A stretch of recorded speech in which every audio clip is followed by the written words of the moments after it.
This is Democracy, a podcast about the people of the United States. A podcast about citizenship. About engaging with politics and the world around you. A podcast about educating yourself on today's important issues. And how to have a voice in what happens next.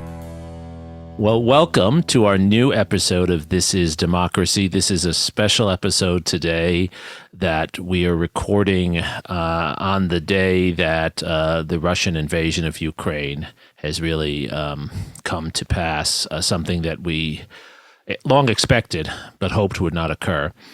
And we felt we had to record another episode this week. We normally only record one a week, but we felt we had to record another one to document this moment and to provide us all a space to reflect and think about what we're experiencing today. Many of us have been following Russian foreign policy, European politics, and modern world history for a long time. And any account of democracy in the modern world is really built around these regions as important areas. And the events of the last 24 hours have been disconcerting, to say the least. So our podcast today is really trying to explore, understand, and come to grips with what's occurring before us, the kind of warfare we thought was long in the past, but clearly isn't. We're joined by our longtime friend and general mensch, Dr. Michael Kimmage. Michael, as many of you know, is a distinguished scholar of Eastern Europe, Russia, foreign policy, and American politics. He wrote a phenomenal book on the importance of the West and the rise and fall of ideas about the West in our society. And he's written wonderful books on American conservatism and literature and society. He also served on the policy planning staff in the State Department and is very involved with the German Marshall Fund and various other groups looking at and understanding foreign policy in our world today. And he's been on our podcast many times to talk about Ukraine and Russia. Michael, thanks for agreeing to join us on what's a super busy and difficult day for you. It's such a pleasure to be with you both. No better place to be. And to get us started, as always, we have Mr. Zachary's scene-setting poem. What's the title of your poem, Zachary? Well, today's poem is titled In Kyiv, but it's only 1/3 of a larger poem called Our Ukrainian Love Story. And this is a poem you had written about a week ago, right? Yes. You wrote it for a different context, right? Right. For the time before the war. Right. Okay. Well, let's hear it. In my mind, we would have met in Kyiv along the Dnieper, and we would have walked the beaches. Yes, I know it is winter, and it is all probably frozen over, or at least colder than ice, but I still think I could fall in love with you there. In my mind, we would have stood under the statues and cathedrals and monasteries and laughed because it had all turned to dust before. Yes, it will be dust again, and probably, if not yesterday, tomorrow. If not tomorrow, then an hour from now. But I still think I could fall in love with you there. We'd find a park in an old neighborhood and sit, maybe even as the guns were rolling in. In my mind, we would have met in Kyiv, and you would have looked me in the eyes without flinching, and I would return the favor. Yes, what can it possibly be worth, this falling in love in a park? But I would like our love story to end a true tragedy, not just a war poem. In my mind, we would have met in Kyiv along the Dnieper, you and I walking between real people, holding on to reality and realness and realistic, reifying, repetitious indecency. Yes, wouldn't you say it's indecent to fall in love before the war, before anyone can twist it and make it seem trite or stupendous or patriotic? Wouldn't you say it's indecent? In my mind, we would have met in Kyiv in a cafe, and we would have sipped our coffee. What else are we supposed to do? In my mind, we would have hugged a tree stump or bumped into a great oak, and no one would kill us for having disrespected the trees. It seems so much more beautiful that way. In my mind, we would have met in Kyiv in a cafe just before all this, maybe yesterday, and maybe inadvertently we could fold 1,000 paper cranes. I love the closing on the paper crane, Zachary. What is your poem about? My poem is really about understanding the extent to which people's lives go on as normal before, after, and during war, and the way that these universal themes of love and violence are just heightened during war. They're not suppressed. Michael, I think this poem is in your wheelhouse. You bring such a literary sensibility to your policy and scholarly work. I'm curious your reflections on the last day and the war in Ukraine. Well, I think Zachary has captured something significant about many wars. Certainly the Second World War is this way, but very much the case with this war, which is its suddenness. Of course, we've all been reading the news for the last year, and we know that war has been possible, and there's been war in Ukraine for the last 8 years. That's a reality for sure. And it's not to trivialize that, but this mass invasion of a kind that has disrupted civilian life in a country of some 40 million people, the rapidity of it, the way in which the bombs began early in the morning, and with the ruthlessness of that transformed everything. I think Zachary is exactly right. There's the overlay of normal life, of love and cafe and parks, and the conventional life of a conventional and beautiful city. And then there's the horrific interjection and disruption of war, and the two things coincide and coexist. And I agree with Zachary entirely. That's the tragedy of war, because you don't cease to be human in the midst of war. You're almost excessively human, and the poem captures that beautifully. Michael, how should we think about what's happening in Ukraine, not just in Kyiv, in other areas? How should we understand? We can see the bombs. We can watch CNN, and they'll narrate for us the military elements of warfare, and we can hear the speeches from the politicians. But how should we try to understand what's happening on the ground? I think a point that's worth bearing in mind amid this blizzard of events and details, to linger just for a moment with literature one moment longer, since Zachary has so kindly brought us there. There's the wonderful novel cycle of John Dos Passos from the 1930s called USA, and one of the things he does in that book is to parse without any explanation all these different hard-hitting headlines. And it just seems like modernism when you read it as a college undergraduate, but it's been coming to my mind today because you take all these headlines in and you can't make sense of them. They sort of overwhelm you.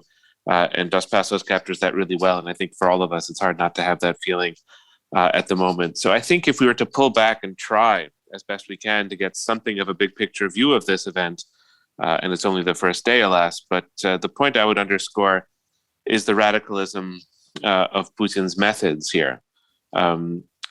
A lot of people, myself included, have been speculating for the last couple of months about what might happen. We knew that he assembled some 200,000 soldiers with an enormous amount of firepower. We know that there are military assets that Russia has in Crimea and in eastern Ukraine or the Donbass. This is not in and of itself a surprise, and you could play out various scenarios that maybe there would be enhanced fighting on the line of contact in eastern Ukraine. Maybe Russia would bite off yet another piece of the country and seek to destabilize or seek to get the West or Ukraine back to the diplomatic table. All of that was speculated about, but that wasn't the approach that Putin took. He's taken into his sights one of Europe's largest countries territorially, with tens of millions of people in its population. And not only has he attacked from the east, the north, and the south, but he's also, his armies have engaged in bombing in cities as far west as Lviv and Ivano-Frankivsk, which is, I think, what very few people in Ukraine and elsewhere expected from this endeavor. So it's a massive military campaign, and I think we can extrapolate from that this will be for Russia, whatever this means, and however successful or unsuccessful they're going to be. This is going to be a massive political project as well. So this is not a reshuffling of the deck of the diplomatic cards in some place like Geneva or Vienna, where you can come back with some kind of face-saving victory or a newly designated treaty of some kind. This is a massive effort to reorder in military and eventually in political terms, and that takes my breath away. And how should we understand the human cost on the ground? Do you think we'll see a major refugee crisis? Are we seeing that at the moment? I think we can still entertain two scenarios at the moment, despite what I just said a moment ago about the radicalism of the operation. I think it is possible that in the next week or two, Putin could enable a ceasefire of sorts or a pause, and he could use the leverage that he's gained on the battlefield to try to impose terms on the existing Ukrainian government. In other words, keep Zelensky there, keep the government intact, don't have to deal with an occupation, and therefore with an insurgency, but try to get what Russia wants: neutrality, some degree of control over the country, by threatening further military force. In that case, thinking very optimistically, there will be immense humanitarian costs of the operation, but they won't be on the largest possible scale. If Putin, on the other hand, goes for something like partition of the country, or what may be conceivable given some of the military moves, an outright effort to conquer Ukraine, to install a puppet and really to control the country from Moscow in the way that Russia controls Belarus, then I can't imagine the humanitarian cost being anything other than entirely catastrophic, because you'll have two kinds of humanitarian costs. You'll have all the people who are driven out by the war itself, but then you're going to have incredible resistance in Ukraine to this kind of Russian control, this Russian stage-managed political process. This is, at the moment, a free society. It has political parties, it has institutions, it has civil society. You don't terminate that overnight, and people are not going to give up those qualities or those rights overnight either. The only way you can do it is through an architecture of repression that in and of itself will have enormous humanitarian consequences. This is somewhat similar to the Stalinist tactics that were employed between 1945 and 1948 in places like Czechoslovakia, Hungary, and Poland and the Baltic republics. They didn't want to be part of a Soviet imperium, but coercion made them a part of the Soviet imperium, once again at terrible humanitarian cost. Right, and most scholars, yourself included, would put the numbers at above 20 million casualties during that period, during the 1930s and 40s. Why, Michael, does Russia have this obsession with Ukraine? Why does Putin have this obsession? He makes a very transparently superficial and unpersuasive argument about this being the heart of Russia. There's got to be something deeper. Why do you think this obsession exists? Okay, let me review as best as I can. We all believe, I think, in the idea of strategic empathy, that we try to understand adversaries and even enemies sort of in their own terms. So I'll engage in that in the spirit of neutrality, and we'll try to explain Putin's view as best as I understand it in a way that makes sense to him, if not to us. And we'll explain two dimensions of his approach to Ukraine, one of which is cultural or civilizational, and the other of which is geostrategic or geopolitical, and they intersect. I think it's clear, and it's implicit to your question, Jeremy, that the geostrategic is more important than the cultural civilizational. But when one listens to his speeches, you see how often he argues in cultural and civilizational terms. So here, I think we're sort of familiar from all of the speeches he's given recently that there's a religious bond between the two countries, that there's a way in which Russia sort of drew life, Muscovy drew life from Kiev and Rus, from medieval Ukraine, and that these two peoples sort of emerged in tandem with one another, Ukrainian and Russian, with shared linguistic affinities, cultural affinities, cuisine, folkways, music, etc. And in Vladimir Putin's parlance, sort of one people. And you want to understand here, there's something very particular to the Putin's argument here, but it's also a broader Russian argument about Ukraine's bond with Russia. The premise here, highly politicized, of course, is that the West has consistently used a Western Ukrainian nationalism as a lever of influence to break up this bond, to separate Russians and Ukrainians, to put them at odds with each other, and thereby to weaken Russia. The Poles have done this, and the Austro-Hungarian Empire did this, and Nazi Germany did this, and then the United States has done this more recently. So it's not just a romantic cultural civilizational argument, it's an argument of grievance. And when you hear of Putin speaking of liberating Ukraine at the present moment, fantastic as that sounds to his ears, it sort of follows from that. The West and a nationalist elite has superimposed something artificial and repellent, Nazi in orientation, according to Putin, onto Ukraine, and Russia will now eliminate that and sort of allow Ukraine to be Ukraine. He even uses the phrase denazify, which was striking to me. The phrase denazify, which, as everybody points out, for a country with a Jewish Jewish heritage president is baffling, but it's of a piece with this. It's really about outside influence. That's in part what he means. It's the most extreme form of it, the ugliest form of it, the Nazi form, and you're sort of allowing what's indigenous to be indigenous. I think he'll encounter a lot of difficulty with this project on the ground when the fighting is over. And if he does pursue a political project there, I think he'll find it's much more difficult to enact than this theory of the case would suggest. But that's, time will tell on that account.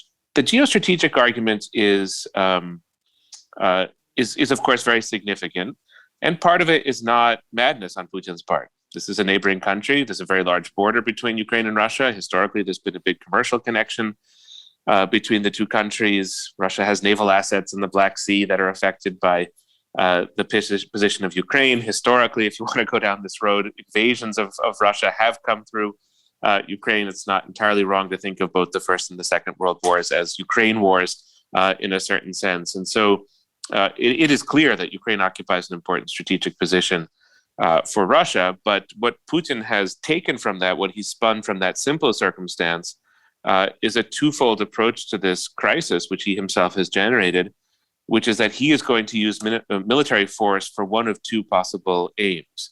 The first is to block certain outcomes. And primarily that would be the military affiliation between Ukraine and the United States, or between Ukraine and NATO, between Ukraine and Europe. This is empirically a military relationship that has been growing in the last couple of years between Ukraine and the West, and Putin finds it entirely unacceptable and has not been unclear about his willingness to use military force to terminate that, to put an end to that relationship. That's, I think, his minimal aim in Ukraine, and I suspect that is achievable for him through military force, one way or another. His other aspiration is political in nature. He wants to create a compliant Ukraine that's at the very least deferential to Russia, but better than that, and this plays back into his cultural reading of the country, that's loyal to Russia. And he will attempt, I think, to use military force to create this kind of Ukraine, either through a puppet or through some other kind of government structure that's put in place. And that's, of course, vastly more ambitious. And I suspect his chances of succeeding at that second project, that sort of second political project, are pretty close to zero. And he's already tried a few times by trying to install various figures, which actually was one of the motivations for the color revolutions, which in some ways has brought him to this moment. Michael, that was a super helpful historical dissection of this topic of the crisis, and it showed why understanding the history of societies is so important when you're trying to explain the current moment. Do Russian citizens, the ordinary Ivan and Anya, as Ronald Reagan would refer to them, do they buy into this as well? And does it even matter? Well, I think it does matter.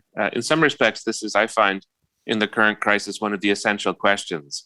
Where is Russian public opinion going to fall? What does all this mean for domestic Russian politics? And I will say here that my own level of knowledge here is very, very thin. So I'm just guessing. I haven't been to Russia since 2016. It's an enormous country. It has all of these different social segments, and I simply can't predict how they're going to respond to this massive war. And so I'll offer 2 points that contradict each other in terms of what Russian public opinion may do in light of this cataclysmic event. One is that there will be a rally around the flag effect. That lots of Russians, and sometimes it's not as grandiose as Putin makes it out to be, lots of Russians have family members in Ukraine. So when you hear this phrase, one people, we might think that that's a pretext for imperialism, and it may well be for Putin. But a lot of Russians hear that and they say, yes, my grandfather or grandmother is from Ukraine, so we are, in a sense, of the same family. And then a lot of Russians travel and vacation in Ukraine. That's going back to Soviet times, and there's a kind of sentimentality that it's sort of I don't know, in the way that Americans might have sentimentality about Cancun. I don't know if they think that Mexico and the U.S. are the same country, but there's a kind of affinity there, right? There's an identification perhaps with the place or the location. So it can be sentimental and nostalgic, and not necessarily political or geopolitical. But there is, I think, a popular presumption in Russia that Ukraine is very much a part of our world, and perhaps we as Russians are very much a part of its world, and Putin plays on that. But beyond that, in terms of the popularity of this war, such as it is, and if you look at the Levada polling over the last week, doesn't look like it's immediately unpopular in Russia. I think that there is a sense that Russian autonomy, Russian assertiveness, Russia creating facts on the ground, standing up to the West, securing its borders, exerting influence, all of this is positive in nature. So we look at the war and we see the horror of it. I think it's possible from a Russian point of view to look at the war and see, I'm not quite sure what the right word is, but to see the purpose of it, perhaps, and to see the Russian initiative behind it and to perceive that initiative in positive and constructive terms. Again, very difficult for us to get to that narrative through our news media and through our point of view, but I think it's there. And for a while, I suspect the war will be popular. When Russian soldiers start to die, what did Elliot Cohen write today on Twitter, the great foreign affairs scholar, former dean of Johns Hopkins SAIS, that what we really need to do to deal with Russia and Ukraine is body bags. I'm not sure. I think that when Russians see soldiers dying there, they're going to look at that with regret, but there's a natural instinctive wartime reaction that you're killing our guys, and we're going to be invested in the war for that reason. So it will be, up to a point, a popular war with many elements, especially of Putin's constituency. That said, we saw protests today in over 50 Russian cities. I think Putin's messaging to the Russian population has been bizarre.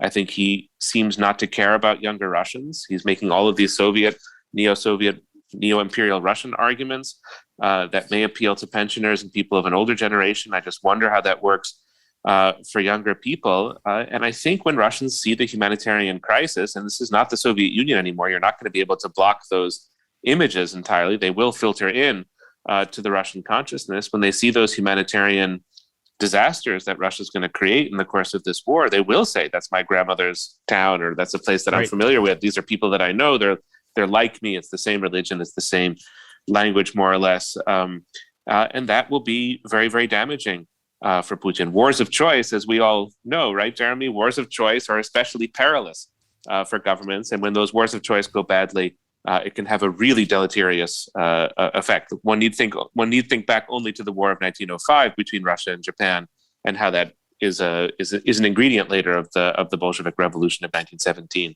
And that's especially true, of course, when the expectations are so high of an artificial quick victory without any resistance of any kind.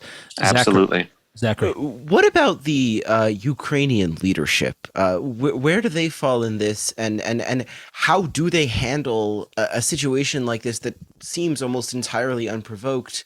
And how do they gain the support they need from the West? Zachary, I'm going to be very candid, sort of to the best of my abilities, and what I'm going to say is going to be very depressing and will seem a little bit perhaps unfair to a government that's fighting for its life, in a country that's fighting for its life. But I think we don't benefit from sugarcoating and from an evasion of the knowable facts. In my view, and I feel churlish saying this at this very moment, I think that the Ukrainian government over the last couple of years was unnecessarily intransigent in terms of the diplomatic process. They sort of thought that Uncle Sam was behind them. They had lost the military battles in 2014, 2015. They came to the table, they signed these agreements that they didn't like, and then they didn't implement them. They didn't want to see them implemented. I fully understand in human terms, and I very well understand in political terms why it was near impossible for them to do that. But in light of what's happening now on the ground, when I look back at those moments, I wonder if it wouldn't have been better to just be, dare one say it, sort of more conciliatory to the country that does have a superior military. There are lots of dangers in that approach, and you can lose that way as well. But in retrospect, I think not every option was explored, and I have regret about that, and I have regret about how the U.S. approached and framed this issue as well. But that, by now, of course, is water under the bridge. Michael, before we just move on, I don't want to catch up, but I just to explain to our listeners, you're referring to the Minsk Accords, and particularly agreements that had been made or signed, at least, that would have given more autonomy, as I understand it, to areas in the Donbass, the eastern Ukraine, with areas that have large Russian populations. Is that what you're referring to? Exactly. And the Ukrainians perceive this rightly. This is how the Russians intended it. It's the bitterness of this whole situation as a poison pill for Ukrainian politics, because this would have given eastern Ukraine under a kind of Russian control tacit or explicit vetoes over Ukrainian foreign policy. It would have been a diminishment of Ukrainian sovereignty. And that was the dilemma. Do you accept that? and perhaps accept future such efforts to diminish your sovereignty, or do you not accept it and try to sort of fight your way forward? They chose that route, and we can study that as the knowable choice. We don't know what would have happened with these other choices. A second point I'll make here in terms of Ukrainian leadership, and I'll conclude with a few kind words about Zelensky, for whom I have at this particular moment enormous admiration. They made a decision not to mobilize 2 months ago when the U.S. was saying this is going to happen. I've never seen, I think we've all been sort of marveling at this, I have never seen a White House using intelligence in this way, with this degree of confidence and this degree of openness. Obviously, they would have shared a lot in private with the Ukrainian government, the White House, that they didn't share in public. And we know now, hindsight being 2020, that the U.S. was right. So it's baffling. It was baffling to me then. I have a tweet to this effect, so I can, sort of legitimize this claim. At least it was baffling to me 6-7 weeks ago why Zelensky didn't mobilize. Obviously, he didn't want to incite the Russians by mobilizing. He didn't want to panic his population or tank the economy. But my guess is he just got it wrong, and that's a pretty huge mistake to make when you're in a situation that militarily for Ukraine is in every respect a game of inches. So they are evacuating now and mobilizing in a rapid fire way, but I just fear it's much too late. They face the most tragic and terrible choice at the moment. They are going to lose militarily. That's not, I think, really in question. It may take 3 months. It may be more like the Soviet-Finnish War, which was brutal and difficult and much longer than Stalin expected it to be. Or it may be, and I suspect that this is probably closer to the truth as far as one can predict it, more like the Iraq War of 2003 or the first Gulf War, where it just, you have two militaries that are not matched, and one of them is sort of destined, in a sense, to lose. If that's the case, then, and we know that Putin has these hit lists, or we think we know that he has these hit lists, and he's already made those statements that he's got to get the Nazis out of the Ukrainian government, and he's got to purge the Ukrainian polity of these negative forces, that Zelensky stands a very good chance of losing his life, and not, a month from now, possibly next week. Kiev is already semi-encircled by Russian military. So do you go down with the ship, as I suspect Zelensky will, and in the process encourage an insurgency that will retain the country's honor and try to live for a better day, whenever that may be? Or do you consider surrendering in some way or suing for peace? And I suspect that he's just not going to do that. It doesn't seem in character for him. I can admire him for that, but I'm also not sure. When I think about this alternative, I don't know how to handle it. I'll sort of leave it at that. But to come in with a concluding word about Zelensky, this man came to the job as a former comedian, as an entertainer, a television personality.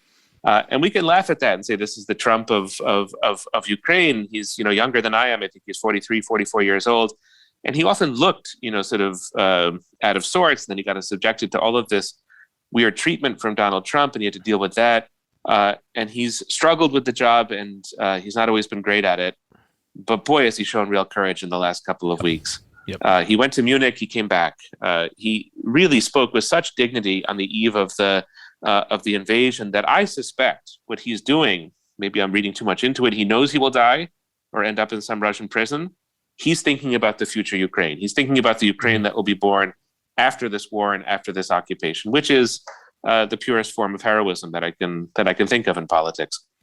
Well, and he has shown, it seems to me, Michael, and this is implied in your lovely comments, he has shown, for all his sometime incompetence, he's shown a real commitment to something larger than himself.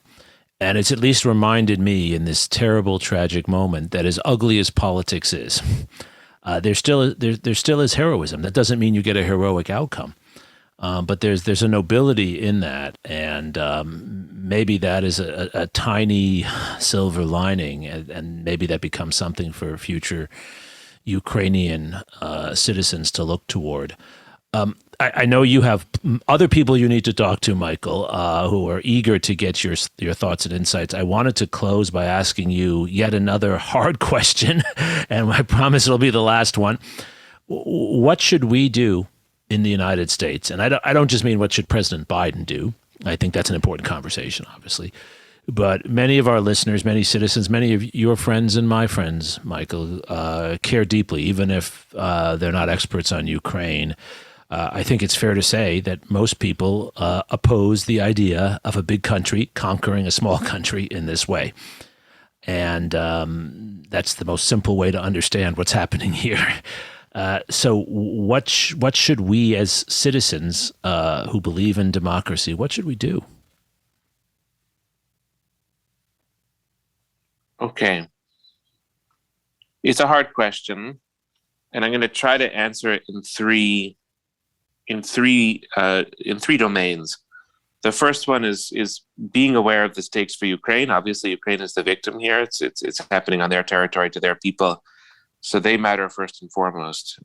The stakes for Europe, which are, as we all know, very significant, and then the stakes for the United States and for American foreign policy. I'm leaving off here the stakes for Russia, which I think are very great, and we'll save that, Jeremi and Zachary, for another conversation, how we can conceptualize Russian democracy at this moment, which doesn't really exist, but may exist, and how we can think of cultural diplomacy toward Russia that may get us out of the abyss that we're entering into in terms of this endless cycle of escalatory conflict with Russia. But that's a conversation for another day, and those stakes matter a lot too, but I'll leave them out here for purposes of efficiency. We were just speaking about Zelensky and Ukraine. There's, of course, sovereignty and nationhood, which the Ukrainians deserve as much as we do and as much as anybody else on this planet does. So that I think we can certainly acknowledge and respect, and we all see the violations of sovereignty and nationhood on CNN and elsewhere before our eyes. I've been very critical of Ukrainian politics in the past. I think I haven't been wrong about that. I've honed in on corruption.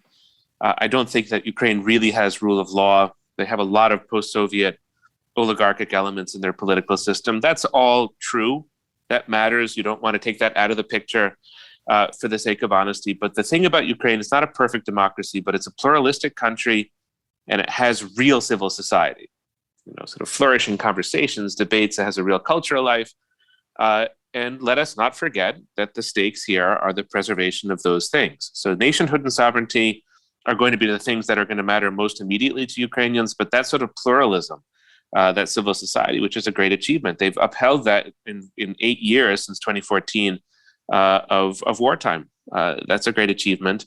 We need to remember that. We need to remember, given what I said a moment ago about the impending military defeat of Ukraine, that that's what they stand to lose. And let's hope, if we can have a long view on our foreign policy, that that's what they will stand at some point to regain. But that's a very important matter for Ukraine beyond just the country's own basic integrity. The stakes for Europe here are immense. And I have to say, I'll be critical of the Biden administration when one needs to be, and they've had a lot of screw-ups in their first year for sure on foreign policy. But I think they've been admirable in the way that they've approached the whole question of Europe over the last couple of months. They've been very engaged in diplomacy. Biden has mentioned the need to defend every inch of NATO territory. He said that very, telegraphically today. You see the commitment to Europe. You see the commitment to NATO, which is crucial at this time. We don't know exactly how NATO is going to figure in this conflict, but we need an American president who can, sort of shore it up and speak for the alliance. And there's just been a lot of good American leadership. And lest that just sound too celebratory, what's at stake here is the crown jewel of American foreign policy, which is not peace and security all across Europe at every moment and in every area, but in very, very substantial parts of Europe. This has been great for Europeans. It's been very good for the American economy. It's contributed in many ways to our democratic culture when we get sort of discussion and feedback and interchange, intellectual, academic, and other kinds of exchange with Europeans. When Europeans are critical of an American foreign policy venture, when a lot of Europeans are critical of an American foreign policy venture, whether it's Iraq or Vietnam, they're usually right. So they have a lot to say to us, and their sort of peace and security is something that contributes in many different ways to American life, American prosperity, and peace in the United States. So the stakes for Europe are very great. I can't quite figure exactly where all of this is going to work in terms of European security. I think it's going to be a new situation. We've got to rethink it.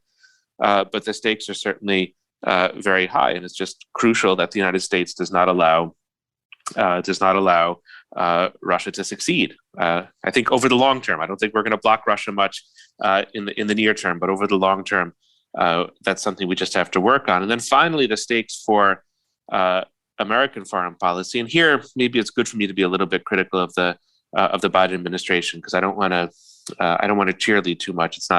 It's not helpful.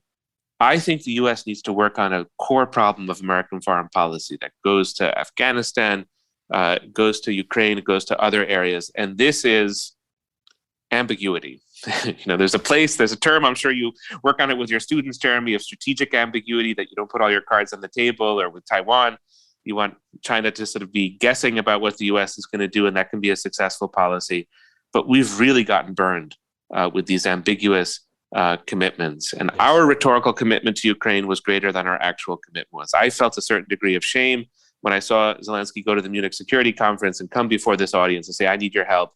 And he was given a standing ovation, but he wasn't given that much help. We should have been much more candid with the Ukrainians about the nature of this commitment. We should have worked on it. We really should have thought it through. And when you can't make a full commitment to your friends and partners, say it. Don't pretend that you're going to make more of a commitment than you're going to make. That's not the cause of this conflict. I'm not saying that that's a motivation for Russia to invade. That's a separate story.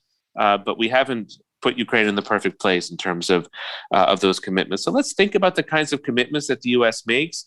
Let's try to be candid about them, and let's sort of fit them into a good, workable grand strategy that we have the resources to act upon, and that reflects the best ideas and traditions of American foreign policy. And let's use this crisis to sharpen our minds on all of these questions. A crisis does, for all the terrible things that it brings in its wake, it focuses the mind. So let's take that focus and let's bring it and let's recalibrate our foreign policy in a few ways, and do just a bit better in the future. Very powerful words, and particularly your last point there, Michael. It's a recurring theme in our podcast. Right? Democracy as a strength brings in many points of view. As a weakness, it can be hard to develop that kind of focus, right, and develop that kind of consensus. But that's the work of leadership in a democracy. Zachary, as we close, I've noted in the last day you've been particularly moved by the stories coming out of Ukraine. I'm just curious if you, for a second, as we close, would reflect on that. It connects back to your poem and what you see among other young people, because you don't have a direct personal connection to Ukraine, but yet I've noticed how much this has affected you. Yeah, I think it's, for me personally, it's very startling to see how quickly these things that we value so much in the United States, a civil society, vibrant cultural life, can sort of come crashing down overnight. For me, the most harrowing moment was watching the bombs begin to drop in Ukraine at 4 a.m. or so their time, and knowing that they were being invaded, but also knowing that many of the Ukrainians at that moment were sleeping and had no idea that they were being invaded, or didn't know what we knew. I think that young people are surprisingly more aware of this than many would think. I think that there is a recognition of the horror of what Russia's doing. And I worry, though, that too many of us are framing it in these broader historical lenses. I've heard at school today many, probably dozens of people compare it to World War II or talk of the next World War III. And I think that it's very disturbing to hear that. Maybe it's not totally far-fetched at this point. But I hope that we can have more candid discussions about these issues, and really talk about what's being lost here. Right. And I think both your poetry and your reflections now, and especially Michael's comments, really open up space for us to talk about these issues. What I take away, Michael, so much from your work, your scholarship in so many areas, is just where we started the podcast, how important it is to penetrate beyond the words and the labels and really try to understand what you called appropriately strategic and historical empathy, and to sort of work through that in a way that's attentive to context and to the power relationships. It's a tragic moment we're in, but as you say, it should also focus the mind. Michael, thank you so much for sharing your insights with us and making time in what is a very difficult and busy day for you. Zachary and Jeremi, thank you so much. And we'll be back on this topic later. Let's look forward to the day when we can speak about the bright prospects of Ukrainian democracy. It may not be around the corner, but let's keep out the hope for that. The image that I keep in my mind when I think about this subject, especially at moments of crisis and anxiety, and exactly as you say, Zachary, we've lost something very important. But the image I keep in my mind are the three embassies of the Baltic republics in Washington, D.C., which the United States quite nobly kept as buildings because the U.S. didn't acknowledge the annexation of these three countries into the Soviet Union for some 45 years. They sort of kept them as empty buildings when there was very little expectation that they would ever be used again. And all three are, of course, very much in service at the present moment. So the historical wheel is always turning and spinning, and we'll wait for that moment when it turns and spins in a better direction. So well said. Thank you, Michael. Thank you, Zachary. Thank you to our listeners. Everyone be safe out there. Thank you for joining us for this episode of This is Democracy. This podcast is produced by the Liberal Arts ITS Development Studio and the College of Liberal Arts at the University of Texas at Austin. The music in this episode was written and recorded by Harris Houdini. Stay tuned for a new episode every week. You can find This is Democracy on Apple Podcasts, Spotify, and Stitcher. See you next time.